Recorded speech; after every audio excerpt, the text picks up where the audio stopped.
அதிரை பண்பலையின் அன்பான நேயர்களுக்கு இனிய மகளிர் தின நல்வாழ்த்துக்கள். இன்னைக்கு மார்ச் 8 உலக மகளிர் தினத்துல பெண்களுக்கான சட்ட உரிமைகள் எப்படி இருக்கு அப்படின்றத பத்தி பேசுறதுக்காக நிகழ்ச்சியில இணைந்திருக்காங்க வழக்கறிஞர் மீரா அவர்கள். வாழ்த்துக்கள் மேம். உங்களை பத்தி அறிமுகப்படுத்திக்கோங்க. வணக்கம், என்னோட பெயர் மீரா ஆறுமுகம். நான் கூடுதல் அரசு வழக்கறிஞராக சென்னை உயர்நீதிமன்றத்தில் பணியாற்றி வருகிறேன். என்னுடைய சொந்த ஊர் மதுக்கூர் பக்கத்தில் இருக்கிற விக்ரமம் கிராமம். என்னுடைய பள்ளி படிப்பினை நான் என்னோட ஊரில் முடிச்சுட்டு என்னுடைய கல்லூரி படிப்பை சென்னையில் முடித்து இப்போ வழக்கறிஞராக நான் பணியாற்றிக்கிட்டு இருக்கேன். சர்வதேச மகளிர் தினத்துல உங்க கூட இணைஞ்சிருக்கிறதுல நாங்க ரொம்ப சந்தோஷப்படுறோம். ஸோ இந்த தினத்துல மகளிர் தினம் பத்தி நீங்க என்ன நினைக்கிறீங்க மேம்? மகளிர் தினம் அப்படிங்கிறது மார்ச் 8ஆம் தேதி மட்டும் கொண்டாடப்படக்கூடிய ஒரு விஷயமே அல்ல. நம்மளுக்கு ஒவ்வொரு நாளும் மகளிர் தினம்தான். ஆனால் அங்கீகரிக்கப்பட்ட ஒரு தினமாக 1911 சர்வதேச மகளிர் தினமாக மார்ச் 8 நம்ம கொண்டாடிக்கிட்டு இருக்கோம். இதில் என்னென்னா, ஒரு மகளிருக்கு தேவையான அவங்களுக்கு படிப்புரிமை, கல்வி அறிவு, அவங்களுக்கு வேலைவாய்ப்பு, அரசியல் ரீதியானது, இது எல்லாத்துக்கும் ஒரு அங்கீகாரம் கிடைக்கணும் அப்படின்றதுக்காகத்தான் இந்த மகளிர் தினம்னு தனியாக கொண்டாடுறாங்க. ஒரு சில நாடுகளில் இன்றைக்கி விடுமுறை தினமாகவே அறிவிச்சிருக்காங்க. அது ஒரு நம்மளை ரொம்ப ஜாஸ்தியாக அங்கீகரிக்கப்பட்டு, லைக் நம்மளுக்கு தீபாவளி பொங்கல் மாதிரி மகளிர் தினமும் ஒரு விசேஷ தினமாக கொண்டாடப்படுகிறது. ஃபர்ஸ்ட் இந்த மகளிர் தினம் எப்படி உருவானுச்சு மேம்? அதை பத்தி கொஞ்சம் ஷேர் பண்ணுங்க. மகளிர் தினம்ன்றது பெண்களுக்கான வாக்குரிமையை கொடுக்கணும், அவங்களுக்கு ஒரு தலைவரை தேர்ந்தெடுக்கக்கூடிய தகுதியை கொடுக்கணும் அப்படின்றதுக்காகத்தான் அமெரிக்காவில் சோசியலிஸ்ட் கட்சி மகளிருடைய மற்ற உரிமைகளைப் போல இந்த வாக்குரிமையையும் கொடுக்கணும் அப்படின்றதுக்காக மார்ச் 8 மகளிர் தினமாக அறிவித்து அங்கீகரித்தாங்க. பெண்களுடைய உரிமைகள் அப்படின்னு பார்க்கும்போது அது பேசப்பட வேண்டிய ஒரு முக்கியமான விஷயமா இருந்துட்டு இருக்கு. அதுலேயும் இந்த பாலியல் வன்முறைகளில் எடுத்துக்கும் போது அதிலிருந்து பெண்கள் இன்னுமே மீண்டு வரல அப்படின்னு சொல்லலாம். ஸோ அதுக்காக என்ன மாதிரியான சட்டங்கள் செயல்பட்டு இருக்கு மேம்? நிச்சயமாக பெண்கள் பாலியல் வன்முறைகள் அப்படிங்கிறது 3ல் ஒரு பெண்ணுக்கு, இப்போது ரீசெண்டாக எடுத்த சர்வே படி 3ல் ஒரு பெண் தன்னுடைய வாழ்க்கையில் ஒரு முறையாவது இந்த பாலியல் வன்கொடுமையில் அவங்க பாதிக்கப்படுறாங்க. அது ஃபிசிக்கலாக இருக்கலாம், வெர்பலாக இருக்கலாம், எப்படியோ ஒரு விதமாக அவங்க பாதிக்கப்படுறாங்க அப்படின்னு சொல்லியிருக்காங்க. நம்ம தமிழ்நாட்டில் மாத்திரம் கடந்த ஒரு வருஷத்தில் 54,100 கேஸ் பதிவாயிருக்கு பெண்களுக்கு எதிரான குற்றங்கள் அப்படின்னு சொல்லி. முன்னாடியெல்லாம் நிறைய வரதட்சணை கொடுமை அதெல்லாமே இருந்துக்கிட்டு இருந்துச்சு. இப்போது அது கொஞ்சம் குறைஞ்சிருந்தாலும் கூட பெண்களுக்கான வன்கொடுமைகள் ஒர்க் பண்ணுற இடத்துலையா இருக்கட்டும், போயிட்டு வர்ற இடங்கள்லையா இருக்கட்டும், இப்போது அதிகபட்சமாக ஆன்லைனில் நம்ம சோசியல் மீடியாவிலேருந்து வர்ற விஷயங்கள், பெண்களை பாதிக்கிற மாதிரி வர்ற விஷயங்கள் அதிகமாயிட்டு இருக்குன்னு தான் சொல்லணும். ஏகப்பட்ட சட்டங்களை நம்ம புதுசாக prevention of domestic violence act இதெல்லாத்தையும் நம்ம கொண்டு வந்தாலும் கூட நம்மளுடைய அந்த வன்கொடுமைங்கிறத பாதிக்கப்படுறது ஒவ்வொருத்தருக்கும் இண்டிவிஜுவலாக இருக்குது. இப்போது ஃபார் எக்ஸாம்பிள் சட்டம் நம்மளை பாதுகாக்கிறதுக்காக மட்டும்தான் இருக்குது. ஒரு சின்ன கதையின் மூலமாக சொல்கிறேன். ஒரு இடத்துல ஒருத்தர் ஒரு ஆலமர செடியை பயிரிடுறாரு. அதை சுற்றி கம்பி வேலி போட்டு வச்சுருக்காரு. கம்பி தினமும் தண்ணி ஊற்றுறாரு. பக்கத்தில் நிறைய காட்டு செடிகள் இருக்குது. அந்த காட்டுச்செடி இந்த ஆலமர செடியை பார்த்து சொன்னிச்சான், பாரு நாங்கள்லாம் எவ்வளோ சுதந்திரமாக இயற்கையோட இணைந்து வாழ்ந்துக்கிட்டு இருக்கோம், ஆனால் உன்னை பாரு கம்பி வச்சு கட்டி உள்ளே சிறைப்பிடிச்சு வச்சுருக்குறாங்க அப்படின்னு சொல்லி கிண்டல் அடிச்சிச்சாம்மா. இந்த ஆலமரத்துக்கு ரொம்ப வருத்தமாக இருந்துச்சான். ஏன் நம்மளை மாத்திரம் இப்படி கட்டி போட்டு வச்சுருக்கான் இந்த ஆள் அப்படின்னு சொல்லி. கொஞ்ச நாளில் அந்த காட்டு செடிகளெல்லாம் வெட்டி க்ளீன் பண்ணிட்டாங்க. இந்த ஆலமரத்து செடி மாத்திரம் இருக்குது. அந்த யார் வளர்த்துக்கிட்டு இருக்காங்களோ அவங்க பையன் கேட்குறாரு, ஏன்பா எல்லா முள்ளு செடி எல்லாத்தையும் வெட்டிட்டீங்க, இந்த ஒரு செடியை மாத்திரம் அந்த கம்பி போட்டு இப்படி வச்சுருக்கீங்களே எதுக்காக அப்படின்னு. இது இன்னைக்கு வளர்ந்து நாளைக்கு சாவக்கூடிய மரம் இல்லை, அப்படியே நூற்றாண்டு கணக்கில் வளரக்கூடிய பலருக்கும் நிழலை தரக்கூடிய ஆலமரம், அதனால தான் இதை பாதுகாப்பாக வச்சுருக்கிறேன் அப்படின்னு அவர் சொன்னப்போ தான் இந்த ஆலமரத்துக்கே ஓ நம்ம இவ்வளோ பெரிய ஆள், இது நம்மளுக்கு கட்டுப்பாடு கிடையாது, நம்மளை கட்டுக்கோப்பாக பாதுகாக்கிறாங்க, அதனால தான் இந்த கம்பி வேலி வச்சுருக்காங்க அப்படின்னு சொல்லி இந்த ஆலமரம் பெருமையாக நினச்சிச்சான். ஒவ்வொரு பெண்ணும் இந்த ஆலமர கண்ணு மாதிரி தான். ஒரு சில சட்டங்களா இருக்கட்டும், நம்ம வீட்ல பெற்றோர்கள், பெரியவங்க எல்லாம் சொல்லும்போது, அந்த பெண் குழந்தைகளுக்கு நானும் சின்னதுலேருந்து வந்தப்போ, ஏன் இதெல்லாம் நம்மளுக்கு சொல்றாங்க? நம்மளுக்கு நம்மள பாதுகாத்துக்க தெரியாதா? இந்த மாதிரியெல்லாம் நம்மளுக்கும் கோபங்கள் வரும். பட் நம்ம வந்து ஒரு ஆலமரம் மாதிரி, பிறருக்கு பயன் தந்து நல்லபடியா நம்ம வாழணும் அப்படின்னா, நம்மளுக்குன்னு ஒரு சில கட்டுப்பாடுகள் வேணும். அதுக்காக தான் இந்த சட்டங்கள் எல்லாம் கொண்டு வரப்படுது. இந்த சட்டத்த நம்ம சரிவர பயன்படுத்தணும். தவறான யுக்திகளுக்காகவும் நம்ம பயன்படுத்திறக்கூடாது. தவறான விஷயங்களுக்காகவும் நம்ம பயன்படுத்திறக்கூடாது. நம்ம சரியான நமக்கு தேவைப்படுறப்போ இந்த சட்டங்கள வந்து நம்ம பயன்படுத்திக்கிட்டோம்னா, சட்டங்கள் எப்பவுமே அந்த கம்பி வேலி மாதிரி தான். நம்மள பாதுகாக்க தான். இப்போ பெண்களுக்கு பாலியல் வன்முறைகள் அப்படின்னு பார்க்கும்போது, அதுக்கு அதிகபட்சமா என்ன மாதிரியான தண்டனைகள அரசு வழங்கிட்டு இருக்கு மேம்? அது அந்த குற்றம் சம்மந்தப்பட்டதா இருக்கணும். என்ன மாதிரியான குற்றம் இழைத்திருக்கிறார்களோ, அது நிரூபணமானால் தான் தண்டனைகள் வந்து சொல்லப்படும். அதிகபட்சமாக அவங்களுக்கு வந்து 1 இயர் சிறைவாசம், சிறை தண்டனையும், ah penalty amount that may be extended to 20,000. Okay ma'am. பணிபுரியக்கூடிய இடங்கள்ல பெண்களுக்குன்னு சொல்ல என்ன மாதிரியான உரிமைகள் இருக்கு? என்ன மாதிரியான சட்டங்கள் அதுக்காக செயல்பட்டுட்டு இருக்கு மேம்?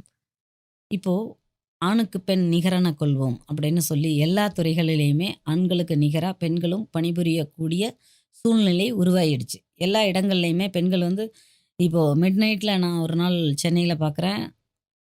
வெளியில போயிட்டு வரும்போது பார்க்குறேன். மிட் நைட்ல பெருக்கிக்கிட்டு இருக்காங்க பெண்கள். அப்பதான் நான் நினச்சுக்கிட்டேன். மகாத்மா காந்தி சொல்லியிருக்காரு இல்லையா?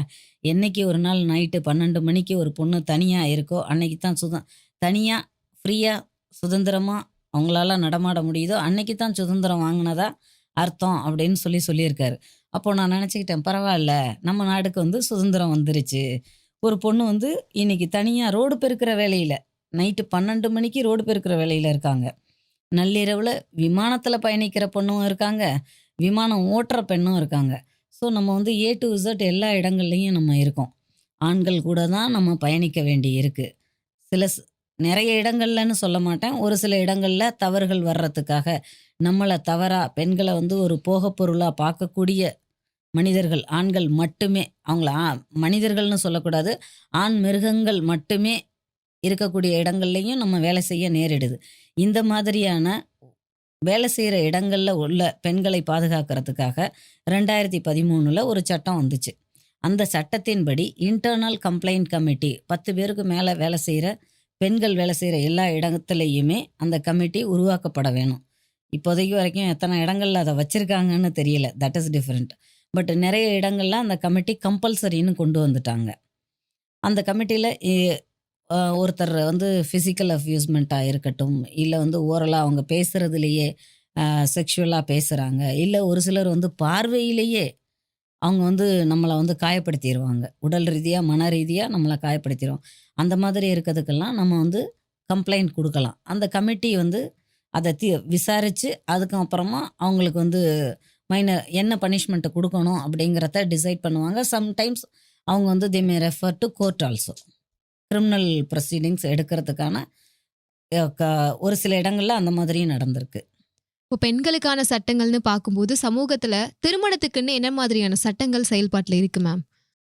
திருமணத்திற்கு அப்படின்னு பெண்களுக்கு தனியா எந்த சட்டமும் கிடையாது. ஒண்ணே ஒண்ணு தான் சைல்டு மேரேஜ். அது வந்து ப்ரொஹிபிஷன் ஆஃப் சைல்டு மேரேஜ். இப்போ நம்ம தென்னிந்தியாவை பொறுத்த அளவுக்கு அந்த அளவுக்கு சைல்டு மேரேஜ் கிடையாது. But still in north India அவங்க வந்து அந்த 12 வயசுல, 14 வயசுல பெண்கள் அந்த பப்பர்ட்டி ஆன உடனே வந்து மாப்பிள்ளைய பார்த்து கல்யாணம் பண்ணி குடுக்குறது. அதுக்கும் முன்னாடியே கூட அவங்களுக்கு வந்து திருமணம் செய்து வைக்கிறதெல்லாம் நடந்துகிட்டு இருக்கு. அத தடுக்கிறதுக்காக மட்டும் தான் ஒரு திருமணம் சட்டம்னு இருக்கு. அதுக்கு மேல பெண்களுக்கு பாதுகாப்பு குடுக்கணும்னா கம்பல்சரி ரெஜிஸ்ட்ரேஷன். இப்போ நெறைய இடங்கள்ல வந்து ரெஜிஸ்டர் பண்ணாம தான் கல்யாணங்கள் நடந்துகிட்டு இருக்கு.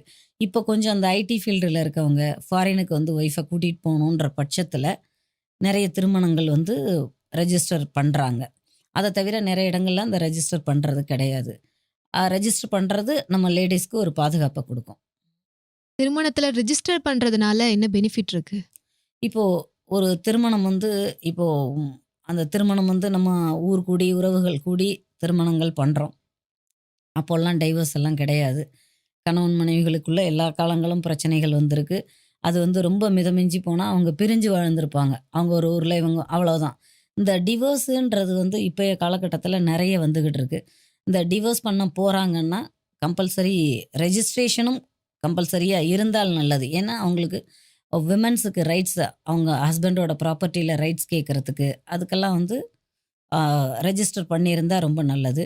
அடுத்து அந்த ஹஸ்பண்ட் ஒர்க் பண்ணுற இடத்துல இருந்து நமக்கு இன்கேஸ் எனிதிங் ஹேப்பன்ஸ் டு ஹிம்னா நம்ம ரைட்ஸ் இருக்குது அந்த இடத்துல போய் கிளைம் பண்ணுறதுக்கு. அவரோட பெனிஃபிட்டில் கிளைம் பண்ணிக்கலாம்.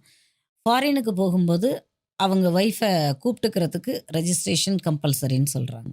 இன்னைக்கு இருக்க காலத்துல பெற்றோர்களுடைய வீட்லயா இருக்கட்டும் அல்லது கணவன் கிட்ட இருந்து வரக்கூடியதா இருக்கட்டும், ஸோ பெண்களுக்குன்னு சொத்துரிமைக்குன்னு என்ன மாதிரியான சட்டங்கள் செயல்பாட்டில் இருக்கு மேம்? பெண்களுக்கு முன்னாடியெல்லாம் தனியாக சொத்துக்கள் எதுவும் கிடையாது. அவங்க திருமணமாகி போகும்போது தாய் வீட்டில் கொடுக்குற சீதனங்கள் மட்டும்தான் அவங்களுடைய சொத்தாக இருந்தது. அதனால தான் நம்ம பக்கத்தில் எல்லாமே வந்து அவங்களுக்கு சமையலுக்கு தேவையானதுலேருந்து அவங்க நகை, பணம் என்னென்ன வேணுமோ அத்தனையும் வந்து குடுத்து அனுப்பிச்சுக்கிட்டு இருந்தாங்க. இப்போது 1989 தலைவர் கலைஞர் ஆட்சியில் வந்து 1980க்கு பின்னாடி திருமணமாகிற எல்லா பெண்களுக்குமே அவங்க தாய் வீட்டில் தந்தையோட சொத்துல அவங்களுக்கும் உரிமை இருக்குது அப்படிங்கிறத கொண்டு வந்தாங்க. பெண்களுக்கு சொத்தில் சம உரிமை உண்டு அப்படின்னு. சப்சிக்வெண்ட்டாக 2004 சென்ட்ரல் கவர்மெண்ட்டில் கொண்டு வந்த ஆக்டை இதை சூப்பர் சீட் பண்ணிடுச்சு. இப்போது பெண்களுக்கு வந்து சொத்துல பங்கு இருக்குது. இன்னைக்கு இருக்க காலத்துல பாத்தீங்கன்னா ஆண்கள் பெண்கள் அப்படிங்கிற எந்த வித்தியாசமும் இல்லாம எல்லாருமே வேலைக்கு போகக்கூடிய ஒரு நிலை இருந்துட்டு இருக்கு. இருந்தாலுமே சில இடங்கள்ல பெண்களுடைய விருப்பங்கள் நிறைவேறுதா அப்படிங்கிறது ஒரு பெரிய கேள்விக்குறியா இருக்கு. பிடிச்ச வேலைக்கு போறதா இருக்கட்டும் அல்லது நினைச்ச மாதிரி வேலை பார்க்கறதா இருக்கட்டும், அதெல்லாம் சாத்தியமானதா இல்ல அப்படின்னு நினைக்கிறோம். ஸோ அதை பத்தி நீங்க என்ன நினைக்கிறீங்க? இது வந்து ஒரு அட்வொகேட்டாக இல்லாமல் நானும் ஒரு பெண் அப்படிங்கிற மாதிரி தான் பதில் சொல்ல வேண்டியிருக்கும். இப்போ பெண்கள் வந்து நம்ம ஆசையை முதல்ல முன்வைக்கிறதே கிடையாது. நம்ம தான் நம்மளை சுருக்கிக்கிறோம். ஈவன் ஒரு விஷயம் சாப்பிட்ற விஷயமா இருந்தால் கூட ஒரு அம்மா வந்து தனக்கு ரொம்ப பிடிச்சிருந்தா கூட குழந்தைங்களுக்கு அது பிடிக்கும்னா அவங்க சாப்பிட்டுக்கிறது கிடையாது. எனக்கு வேணும் அப்படின்னு கூட நம்ம வந்து நம்மளோட விருப்பங்களை சொல்கிறது கிடையாது. நம்ம எல்லா விருப்பங்களையும் நம்ம முன் வச்சு வெளியில் வரணும் முதல்ல. நம்மளோட ஆஸ்பயர் என்னன்றதை நம்ம டிசைட் பண்ணணும். நமக்கு வந்து சப்போர்ட் பண்ணுறதுக்கு தான் நம்மளோட பேரண்ட்ஸு, பிரதர்ஸு, அதுக்கப்புறமா ஹஸ்பண்ட், குழந்தைங்கன்னு எல்லாமே இருக்காங்க. நம்ம வந்து ஒரு கொடியாக வளர்றோம். அப்படித்தான் வளர்க்கப்படுறோம். நம்ம வந்து மற்றவங்கள பார்த்து தான் நம்ம வளர்றோம். நம்ம அந்த கொடி நம்ம வந்து செடியாக நிற்கணும். நம்ம ஒரு கொடினா ஏதாவது ஒரு நில சப்போர்ட்டில் போய் சாஞ்சிக்கிறோம். இன்னைக்கு நிலைமைக்கு அது சாத்தியமே கிடையாது. இன்னைக்கு எல்லா இடங்கள்லையும் பெண்கள் பணிபுரிஞ்சே ஆக வேண்டிய காலகட்டம். அப்போல்லாம் வந்து ஒரு ஊருக்கு ஒரு 2 பேர் வேலை பார்த்துருப்பாங்க. இப்போ வந்து 2 பேர் தான் வீட்டில் இருப்பாங்க. எல்லாருமே வீட்டில் இருக்க பெண்கள் கூட இப்போ வந்து சும்மா இருக்கணும்னு எந்த பெண்ணும் விரும்புறதில்ல. இப்போ என்னோட கிராமத்தை எடுத்துக்கிட்டிங்கன்னா, நேற்று நான் படித்த பள்ளியில் வந்து 100ஆண்டு விழா நடந்துச்சு. இதில் வந்து டாக்டரேட் வாங்கினதில் ஒரு சின்ன கிராமம், 150 வீடு உள்ள ஒரு கிராமம், டாக்டரேட் வாங்கினதே 16 பேரோ என்னமோ போட்டிருந்தாங்க. அந்த 16 பேரில் வந்து அதிகபட்சம் பெண்கள் தான் டாக்டரேட் வாங்கியிருக்காங்க. எங்கள் ஊரை பொறுத்தளவு, எங்கள் கிராமத்தை பொறுத்தளவுக்கு நான் சொல்கிறேன், எல்லாமே போஸ்ட் கிராஜுவேட் பொண்ணுங்க முடிச்சிருக்காங்க. எல்லாரும் வேலை பார்க்கல. வீட்டில் இருக்கிற பொண்ணுங்க கூட சும்மா இருக்கணும்னு விரும்புறதில்ல. ஏதோ நம்மளால் ஒன்று பண்ண முடியுமா? படிக்காதவங்களும் இப்போ வந்து நம்ம தமிழக அரசு வந்து அந்த ஆ, மகளிர் சுய உதவி குழு அதை கொண்டு வந்தது வந்து ஒவ்வொரு மகளிருக்கும் ஒரு முன்னேற்ற பாதையை காமிச்சிருக்காங்க. தான் ஏதாவது ஒன்று பண்ணணும், தான் குடும்பத்துக்கு நம்ம உதவியாக இருக்கணும், சம்பாதிக்கணும் அப்படிங்கிற எண்ணங்கள் வந்து எல்லா மகளிருக்குள்ளேயுமே வந்துருச்சு. இந்த தீப்பொறி வந்துட்டாலே போகிறோம், இது இனிமே தானாக பற்றிக்கும். Okay ma'am. இப்போ வந்து இன்னைக்கு இருக்க காலத்துல பார்த்தீங்கன்னா, திருமணமா இருக்கட்டும், சொத்துரிமையா இருக்கட்டும், இல்ல நார்மலா வேலை பார்க்குற இடங்களா இருக்கட்டும், எங்க பார்த்தாலும் பெண்களுக்குன்னு நெறைய சட்டங்கள் செயல்பாட்டுல இருந்துட்டு தான் இருக்கு. ஆனா, அத எல்லா பெண்களும் பயன்படுத்திக்கிறாங்களா? அப்படின்றது பெரிய கேள்விக்குறியா இருக்கு. ஸோ இத பத்தி நீங்க என்ன நல்ல நினைக்கிறீங்க மேம்? கேள்வி. நம்மளுடைய சட்டங்கள் எல்லாமே இருக்குன்னா, இன்னும் நம்ம வந்து அதை ஒரு எட்டாக்கனியாக தான் பார்த்துக்கிட்டு இருக்கோம். நம்ம யாரும் வந்து சட்டத்தை புரிஞ்சுக்கிறதுக்கோ, தெரிஞ்சுக்கிறதுக்கோ, அதை பயன்படுத்திக்கிறதுக்கோ இன்னும் விரும்பலை. இன்னும் வந்து போலீஸ் ஸ்டேஷன் வந்து நம்மளை யாராவது அடித்தாலோ, பெரிய லெவலில் ஏதோ ஒன்று வந்தால் தான் கம்ப்ளைண்ட் கொடுக்கும். போலீஸ் ஸ்டேஷன் அப்படின்னாலே ஒரு அவேர்னஸ் தான். நான் வந்து ஸ்டேஷனுக்கு போகிறேனா அப்படிங்கிற மாதிரி தான் பார்க்குறாங்க. அது வந்து எங்கே பார்த்தாலும் காவல்துறை உங்கள் நண்பன் எழுதி வச்சுருந்தா கூட நம்ம யாரும் நம்புறது கிடையாது. ஒரு நல்ல விஷயங்களுக்கு நம்ம அவங்கள வந்து பயன்படுத்திக்கிறதும் கிடையாது. அதே மாதிரி ஒரு வக்கீல்கிட்ட போகணும்னாலே ஓ ஏதோ பிரச்சனை போல இருக்கு, அதனால தான் வக்கீல்கிட்ட போகிறாங்க, வேற ஒரு சொத்து வாங்கணும் அதுக்கெல்லாம் வர்றாங்க அப்படின்னா கூட யாரும் நினைக்க மாட்டாங்க. என்னவோ சண்டை போல பிரச்சனை, அதனால வக்கீல் வீட்டுக்கெல்லாம் போயிட்டு வந்திருக்காங்க அப்படி தான் நினைக்கிறாங்க. இந்த பேசிக்கான நம்மளுடைய சட்டம், நம்மளுடைய கல்வி முறையிலேயே கூட இப்போ +1 +2ல லீகல் ஸ்டடீஸ்ன்னு வந்திருக்கு. அது ஒரு சில ஸ்கூல்ஸில் தான் இருக்குது, இன்னும் நிறைய ஸ்கூல்ஸில் வரல. இன்னும் பேசிக்காக சின்ன வயசுலேருந்தே நம்மளுடைய பேசிக்காக அடிப்படை சட்டங்களை அறிய வைக்கணும். ஸோ தட் இந்த பசங்க வந்து அவங்க வளரும்போதே அவங்களுக்கு வந்து தெரிஞ்சிருக்கும். லைக் இப்போ சிங்கப்பூரில் நான் கேள்விப்பட்டேன். அவங்களுடைய எஜுகேஷன் சிஸ்டம் என்னன்னா, ஒரு +1 படிக்கக்கூடிய பையனுக்கு அந்த நாட்டோட சட்டங்களை பற்றி நல்லாவே தெரியும். அந்த பையனுக்கு வந்து அடிப்படை சட்டங்கள் பற்றியும் தெரியும், அடிப்படை மருத்துவம் பற்றியும் தெரியும், அப்புறம் சின்ன சின்ன மெக்கானிசம் பற்றியும் தெரியும். ஒரு எக்ஸாம்பிளுக்கு சொல்கிறேன். நாங்கள் எல்லாரும் காரில் போயிட்டுருக்கோம். கார் வந்து டக்குன்னு பஞ்சர் ஆகிடுச்சு. பதறோம், என்ன பண்ணுறதுன்னு தெரியல. புதுசு காரு, எப்படி ஸ்டெப்னி மாற்றுறதுன்னு தெரியல. வேற ஒரு ஃப்ரெண்டோட காரு. என்னோட அண்ணன் பையன், அவன் சிங்கப்பூர்லேருந்து வந்திருந்தான். அவன் இப்போ 7 வயசு தான் இருக்கும் அவனுக்கு. ஸ்டெப்னி மாட்டுச்சித்தப்பா அப்படின்னு சொல்கிறான். அதான்டா தெரியல அப்படின்னாங்க எங்கள் ஹஸ்பண்ட். பின்னாடி இதை எடு, இதை வச்சு அமுத்து. அவன் சொல்லி கொடுக்குறான். உனக்கு எப்படி தெரியும்னா, எனக்கு ஸ்கூலில் சொல்லி கொடுத்துருக்காங்க அப்படின்னு சொன்னான். அடுத்ததா தலைவர் கலைஞர் இறந்தப்போ பேராசிரியர் அன்பழகனுக்கு நெஞ்சுவலி வந்துருச்சு. எல்லாரும் தலைவர் கலைஞரை எடுத்துக்கிட்டு போகிறதுல தான் இருக்காங்க, அவரை கவனிக்கலை. அவரை பார்த்தது திருமதி கனிமொழி அவங்களுடைய பையன். அந்த ஃபஸ்ட் எய்டு அங்கேயே பண்ணி இம்மிடியேட்டாக ஹாஸ்பிட்டலுக்கு அனுப்பிச்சான். அதை வந்து அந்த பையன் வந்து ஒரு பேட்டியில் சொல்லியிருக்கான். நான் சிங்கப்பூரில் படிக்கிறேன், எனக்கு பேசிக்காக செய்ய வேண்டிய ஃபஸ்ட் எய்டு என்னன்னு தெரியும், அதனால் இம்மிடியேட்டாக செஞ்சேன் அப்படின்னு. நம்ம ஊரில் டாக்டரை தவிர நம்ம யாருக்கும் அந்த ஃபஸ்ட் எய்டும் தெரியாது, மெக்கானிக்கை தவிர யாருக்கும். நமக்கு சின்ன வயசில் ஒருவேளை கார் வச்சுருக்க மற்றவங்களுக்கு ஸ்டெப்னி மாற்றுறதுக்கு தெரிஞ்சிருக்கலாம், சின்ன பிள்ளைங்களுக்கு தெரிய வாய்ப்பில்லை. ஸோ நம்மளுடைய அடிப்படை பாடத்திட்டத்திலேயே சட்ட திட்டங்களை பற்றின ஒரு பாடத்தை கொண்டு வரணும். அப்போ தான் நம்ம குழந்தைங்கள, அடுத்து வர்ற ஜென்ரேஷனை அவங்களே செல்ஃபாக அவங்கள காப்பாற்றிக்கிறதுக்கு தேவையான சட்ட அறிவை பெறுவாங்க. Okay ma'am. இப்போ சமூகத்துல நிறைய சட்டங்கள் செயல்பாட்டுல இருந்தாலும் ஒவ்வொரு பெண்ணும் தனிப்பட்ட முறையில இந்தந்த விஷயங்கள் எல்லாம் தெரிஞ்சு வச்சுக்கணும் அப்படின்னு நீங்க எதை சொல்லுவீங்க மேம்? இப்போது ஒரு பொண்ணு வந்து ஒரு இடத்துல வேலை பார்க்க போகிறாங்க அப்படின்னா, அங்கே உள்ள ரூல்ஸ் என்ன? ஒரு பாண்ட் எழுதி கேட்குறாங்க. இப்போ நிறைய இடங்கள்ல நீங்கள் கேள்விப்பட்டிருப்பீங்க, 2 இயர்ஸ் 3 இயர்ஸுக்கு ஐடி ஃபீல்டுலலாம் பாண்ட் எழுதி கொடுத்துட்டு, ஈவன் காலேஜ் லெக்சரர்ஸ் எல்லாமே பாண்ட் எழுதி கொடுத்துட்டு தான் போகிறாங்க. அந்த பாண்டை பிரேக் பண்ணி அவங்களுக்கு ஒரு நல்ல ஆப்பர்ச்சுனிட்டி கிடைச்சா கூட வர முடியாது.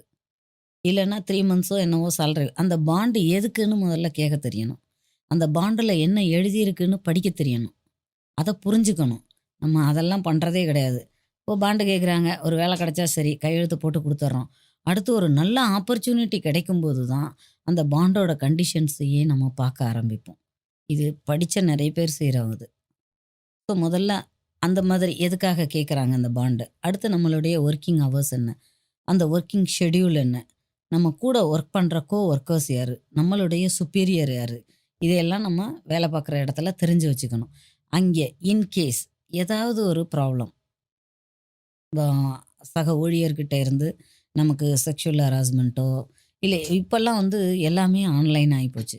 நிறைய இப்போ 16லேருந்து 58% வரக்கூடிய பெண்களுக்கு வரக்கூடிய தொந்தரவுகள் எல்லாமே சோசியல் மீடியாவால் தான் வருது. சோசியல் மீடியாவில் என்னெல்லாம் சொல்லலாம், என்னெல்லாம் சொல்லக்கூடாதுன்னே ஒரு வரைமுறைகளே இல்லாமல் போயிட்டுருக்கு. இப்போ ஒரு சின்ன குழந்தைய கூட நம்மளால் கண்ட்ரோலே பண்ண முடியல. நிறைய பெண்கள் வந்து பாதிக்கப்பட்டுக்கிட்டே இருக்காங்க. ஒவ்வொரு நாளும் இந்த சோசியல் மீடியா, ஆன்லைனில் பாதிக்கப்படக்கூடிய பெண்களுடைய விகிதாச்சாரம் வந்து உயர்ந்துக்கிட்டே இருக்குன்னு தான் ரிப்போர்ட் சொல்கிறாங்க. ஸோ நம்ம முதல்ல நம்மளை பற்றியும் நம்மளை சுற்றி இருக்கவங்கள பற்றியும் நம்ம தெரிஞ்சுக்கணும். இப்போ ஒரு இடத்துல வேலை பார்க்குறோம், அங்கே பிரச்சனை வருது அப்படின்னா அடுத்த உடனே எங்கே சொல்யூஷனுக்கு போகணுங்கிறத நம்ம தெளிவாக தெரிஞ்சுக்கணும். பக்கத்தில் இருக்க போலீஸ் ஸ்டேஷன் எவ்வளோ தூரத்தில் இருக்குது, 100 நமக்கு ஆபத்து வந்தால் 100 டயல் பண்ணணும் அப்படிங்கிறது எத்தனை பேர் நம்ம செய்கிறோம்? பதட்டப்படுறோமே தவிர. அதுவும் இப்போ வந்து சொல்லப்போனால் ரொம்ப மனசு கஷ்டமாக இருக்குது. ஒரு ஆக்சிடெண்ட் நடந்தால் 100 கூப்பிடுற ஆட்களை விட அந்த ஆக்சிடெண்ட்டை வீடியோவை எடுத்து ரீல்ஸில் போடுற ஆட்கள் நிறைய ஆகிட்டு இருக்காங்க. மனிதாபிமானம் குறைஞ்சிக்கிட்டே வருதோ அப்படின்னு கூட நான் ஃபீல் பண்ணியிருக்கேன். ஸோ அந்த நேரத்துக்கு என்ன பண்ணணும், யாரை கூப்பிடணும் உதவிகளுக்கு அப்படிங்கிறத நம்ம தெரிஞ்சு வச்சுக்கணும். காவலன் ஆப்பு அது வந்து ரொம்ப நல்ல ஆப். எல்லாருக்கும் வந்து உடனே இம்மிடியேட்டாக நம்மளை அறியாமல் அந்த செல்ஃபோனை ஒரு உதறினாலே அந்த காவலன் ஆப்பில் இருந்து வந்துடுறாங்க. ஸோ அதெல்லாம் நம்ம எத்தனையோ ஆப்பை நம்ம இறக்கி வச்சுருக்கோம், அதெல்லாம் வச்சுக்கணும். அடுத்து யாரை அப்ரோச் பண்ணணும், இப்போ சோசியல் ஒர்க்கர்ஸ் அவங்கள வந்து எப்படி அப்ரோச் பண்ணுறது. ஒவ்வொரு மாவட்டத்துலேயும் நம்மளுக்கு இந்த டொமஸ்டிக் வயலன்ஸ் ஆக்ட்லேருந்து நமக்காக வந்து ஒரு பர்டிகுலர் ஆஃபீஸர் வந்து இருக்காங்க. அவங்கக்கிட்ட போய் அப்ரோச் பண்ணி நமக்கு நடக்கக்கூடிய கொடுமைகளை சொல்லி அவங்கக்கிட்ட இருந்து சொல்யூஷன் வாங்கிக்கலாம். அவங்க வந்து சம்டைம்ஸ் அதை கோர்ட்டுக்கு கூட எடுத்துகிட்டு போய் நமக்கு தேவையான தீர்ப்புகளை வாங்கி கொடுக்குறாங்க. நமக்கு உதவி பண்ணுறதுக்கு அரசாங்கம் நிறைய இடங்கள்ல ஏற்பாடு செஞ்சு வச்சிருக்கு. நம்ம பயன்படுத்திக்கிறது இல்லை என்ற சென்ஸ் வந்து அவங்களுக்கு யாருக்கும் அதை பற்றின தெளிவு இல்லை. அதை பற்றி அந்த அவேர்னஸை நம்ம கொடுத்தாகணும். Okay ma'am. இன்னைக்கு இருக்க பெண்களுக்கான சவாலான வாழ்க்கை முறையில ஒவ்வொரு பெண்களும் துணிச்சலோட செயல்படணும் அப்படின்னா ஒரு வழக்கறிஞரா நீங்க சொல்லக்கூடிய ஆலோசனைகள் என்னவா இருக்கும்? ஒவ்வொரு பெண்களுக்கும் தன்னை பாதுகாத்துக்க தெரியணும். முக்கியமாக ஒவ்வொரு பெண்ணும் தன்னை எப்படி நம்ம தனியாக தான் போக்குவரத்து, நம்ம தனியாக தான் போய் வரணும், தனியாக பயணிக்கிறோம், நிறைய இடங்களுக்கு தனியாக பயணிக்கிறோம், தனியாக தங்கிக்கிறோம். ஒரு ஆண் பிள்ளையை ஒரு இடத்துக்கு அனுப்பும்போது நம்ம அந்த அளவுக்கு பயப்படுறது இல்லை. பட் ஒரு பெண் பிள்ளையை ஒரு இடத்துக்கு அனுப்பும்போது பீயிங் மதராக வந்து நானே என் பொண்ணு அனுப்பிட்டா பயந்து நடுங்கிற நேரங்கள் எல்லாம் இருந்திருக்கு. இதை வந்து பையனுக்குன்னா எப்படியும் வந்துடுவான் அப்படின்னு சொல்லிட்டு இருக்கிறோம். இந்த பயத்தை வந்து நமக்குள்ளேயே வச்சுக்கணும். நம்ம பொண்ணுக்கு திணிக்கக்கூடாது, காட்டக்கூடாது. இது வந்து அவங்களோட வீக்னஸாக நான் பார்த்துருக்கேன். என்னோட ஓன் இதுலேயே நான் பார்த்துருக்கேன். ஸோ பேரண்ட்ஸ் வந்து அவங்களுக்கு ரொம்ப பக்கபலமாக இருக்கணும். முதல்ல வந்து நம்ம குழந்தைகளை நம்பணும். அடுத்து என்ன மாதிரி பாதுகாப்புகள் இருக்குங்கிறத எல்லாத்தையும் வந்து டீச்சர்ஸ் தான் சொல்லிக் கொடுக்கணும்னு இல்லை, நம்ம பேரண்ட்ஸும் சொல்லிக் கொடுக்கணும். என்ன மாதிரி வெளியில் போனால் நடந்துக்கணும், நம்மளுடைய உடை பாவனைகள் எல்லாத்துலேயுமே, நம்மளுடைய ஆடைகள் எல்லாத்துலேயுமே நம்ம எப்படி நடந்துக்கணும் அப்படிங்கிறத நம்ம பீயிங் எ பேரண்ட்டு சொல்லிக் கொடுக்கணும். பொண்ணுங்க வந்து வெளியில் போனால் அவங்கள எப்படி இப்போ வந்து உலகம் வந்து ரொம்ப மோசமாக போய்கிட்டு இருக்கு. நிறைய இடங்களில் வந்து ட்ரக்ஸு எப்படியெல்லாம் வந்து கெட்டு போகணுமோ அதுக்கான சான்சஸ் வந்து நிறையவே இருக்குது. இப்போது ஒரு போலீஸ் ஆஃபீஸர்கிட்ட பேசும்போது தான் தெரிஞ்சுது, கிராமங்கள்லேருந்து சிட்டிக்கு வேலைக்கு வர்ற பொண்ணுங்க எல்லாமே ஐடி படிச்சிடுறாங்க. வரும்போதே வந்து 5 டிஜிட்டில் சேலரி வாங்குறாங்க. அவங்களுடைய ஆஃபீஸ் அட்மாஸ்பியர் வந்து என்டையர்லி டிஃப்ரெண்ட்டாக இருக்குது. ஸோ ஈவினிங் ஆனால் அந்த ஃப்ரைடே ஈவினிங் ஆனால் நிறைய பேர் இடங்களில் பார்ட்டி கெட் டுகெதர். இந்த பொண்ணுங்களுக்கு பாவம் தெரியறதில்ல. அங்கே கொடுக்குற கூல்ட்ரிங்க்ஸில் வரைக்கும் நிறைய மயக்க மருந்துகள் கொடுக்கப்படுது. நிறைய பேருடைய வாழ்க்கைகள் பாழடிக்கப்படுது. அதில் அத்தனை பேரும் வெளியில் வந்து அவங்களுக்கு இது நிவர்த்தி தேடுறாங்களான்னா இல்லை. நிறைய பேர் தனக்குள்ளேயே அழுது புலம்பி தன்னையே மூடி மறைச்சு அப்படியெல்லாம் அவங்க அதோட டிப்ரெஸ் ஆகி போயிடுவாங்க. அவங்க அதிலேருந்து எழுந்து வர்றதுக்கு எத்தனை காலம் எடுக்குமோ தெரியாது. நிறைய பேருடைய வாழ்க்கை அந்த மாதிரி எல்லாம் சீரழிஞ்சிக்கிட்டு இருக்குன்னு நான் கேள்விப்பட்டிருக்கேன். பட் அந்த மாதிரி நம்ம எதை தவிர்க்கணும், எதை வந்து ஏற்றுக்கணுன்றது நமக்கு ஒரு லைன் ட்ரா பண்ணி வச்சுக்கணும். அப்படி இருந்தால் மட்டும்தான் நம்ம பாதுகாத்துக்க முடியும். நம்மளை பாதுகாத்து கொள்ள முடியாத இடங்கள்ல தான் நம்ம சட்டத்தோட துணையை தேடுறோம். Okay ma'am. இதுவரையும் இந்த மகளிர் தினத்துல நிறைய விஷயங்களை எங்க கூட ஷேர் பண்ணிக்கிட்டீங்க. அதுவும் குறிப்பா பெண்களுக்கான பாதுகாப்பு, பெண்களுக்கான சட்டம் பத்தி நிறைய விஷயங்கள் ஷேர் பண்ணீங்க. இப்போ ஃபைனலா இந்த சர்வதேச மகளிர் தினத்துல அதிரை பண்பலை நேயர்களுக்கு நீங்க சொல்ல வரக்கூடிய விஷயங்கள் என்னவா இருக்கும்? பாரதியார் கவிதை ஒன்று சொல்லணும்னு ஆசைப்படுறேன். மனதில் உறுதி வேண்டும், வாக்கினிலே இனிமை வேண்டும், நினைவு நல்லது வேண்டும், நெருங்கின பொருள் கைப்பட வேண்டும், கனவு மெய்ப்பட வேண்டும், கைவசமாவது விரைவில் வேண்டும், தனமும் இன்பமும் வேண்டும், தரணியில் பெருமை வேண்டும், கண் திறந்திட வேண்டும், காரியத்தில் உறுதி வேண்டும், பெண் விடுதலை வேண்டும், பெரிய கடவுள் காக்க வேண்டும், மண் பயனுற வேண்டும், வானகமிங்கு தென்பட வேண்டும், உண்மை நின்றிட வேண்டும். அவர் அப்பவே பெண் விடுதலை கிடைக்க வேண்டும், பெரிய கடவுள் காக்க வேண்டும் அப்படின்னு சொல்லியிருக்காரு பாரதியார். அந்த பெரிய கடவுளுமே பராசக்தி என்று சொல்லக்கூடிய சர்வ சக்திகளையும் உள்ளடக்கிய மகளிராகிய நாம் தான். அதனால நம்மளை பாதுகாத்துக்குவோம், நம்ம துணைக்கு சட்டத்தை கை கொள்வோம். அதிரை பண்பலை நேயர்கள் அனைவருக்கும் மகளிர் தின வாழ்த்துக்களை கூறி அதிரை பண்பலைக்கு எனது நன்றிகளையும் கூறிக்கொள்கிறேன்.